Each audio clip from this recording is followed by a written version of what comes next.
A long silence followed. The night crickets paused their song, and even the river seemed to hold its breath. Then Kem laughed, a sound that was both beautiful and sad. "Obinna," she said, "many men have asked for my hand, but none have asked for my truth. Do you think you are ready to see it?" He nodded without hesitation. Slowly, she turned away, her fingers trembling as she untied the beads. As the last bead slipped from her waist, the air shifted heavy, cold, and strange.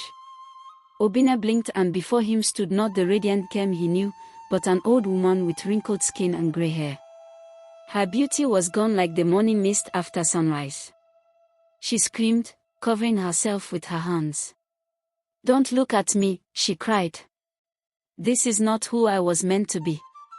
Her voice broke like a calabash on the floor. Obinna stepped back, heart pounding. "What is this?" he whispered. Nkem sank to her knees. "The beads," she sobbed, "they hold the beauty I borrowed from the river goddess. Without them, I am nothing." She told him everything, how she had gone to the river as a child, crying about her plain looks.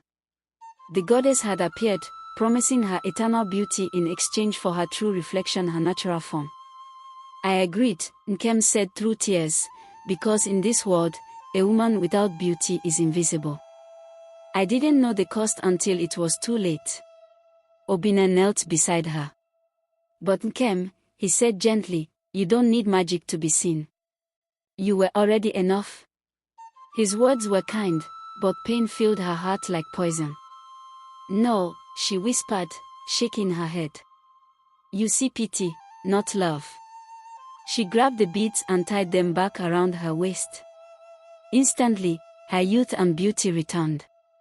"Now you love me again, don't you?" she asked bitterly. Obinna shook his head, tears in his eyes. "I love the woman inside, not the goddess's disguise." Something inside Nkem broke. She turned and ran into the darkness of the forest, her beads jingling like sad laughter. The trees swallowed her shadow, and she was gone. The next morning, the villagers searched everywhere: the riverbank, the forest, the market, but Nkem was never seen again.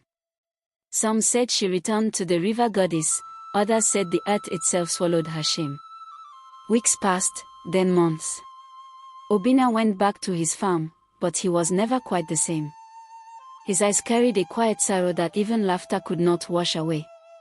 When the young men came to him for advice about love, he would smile sadly and say, "My sons, never let beauty blind your reason. A woman's heart is the true jewel, not the beads that dance on her waist." As years rolled by, Nkem's story became a warning tale. Mothers told it to their daughters during moonlight gatherings, and elders told it to young men who boasted too much about women's looks. The moral spread far and wide: not every charm is divine, and not every beauty is honest. People learned that love built on illusion cannot stand the weight of truth. Even the young girls who wore waist beads after that began to do so differently. They wore them not to enchant, but to celebrate their womanhood, their strength, and their culture. Whenever the wind blew across the river at night, some villagers swore they heard the faint jingle of Nkem's beads, soft, sorrowful, like a ghost remembering a love it lost. The elders said it was her spirit, still searching for forgiveness, still wishing she could be loved without her magic. One evening, Obinna sat by the river, old and grey, watching the sun sink behind the hills. He thought he saw a figure in the water, young, beautiful, with familiar eyes. For a heartbeat, he smiled. Then the figure faded, leaving only ripples behind. He sighed deeply, whispering her name into the breeze, "Nkem, the one I kept in my heart." That night, he dreamed of her one last time. She stood before him, no beads on her waist, no magic in her eyes, only peace.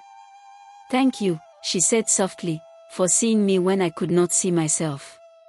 When the villagers found Obinna the next morning, he was gone, his face calm, as though he had fallen asleep smiling. Beside him lay a small string of broken beads, shining faintly in the morning sun. The people buried him near the river, and from that spot grew a tall palm tree whose leaves jingled in the wind like beads. The elders said it was the spirit of Nkem watching over him. From that day on, whenever a girl in Umuko tied beads around her waist, she whispered a quiet prayer, "May my beauty never blind my truth." And the men, before falling for a woman's charms, would remember Obinna's tale and say, "Let me see her heart before I see her beads." The story lived on through generations, a tale of love, vanity, and the dangerous power of wanting to be seen more than to be known.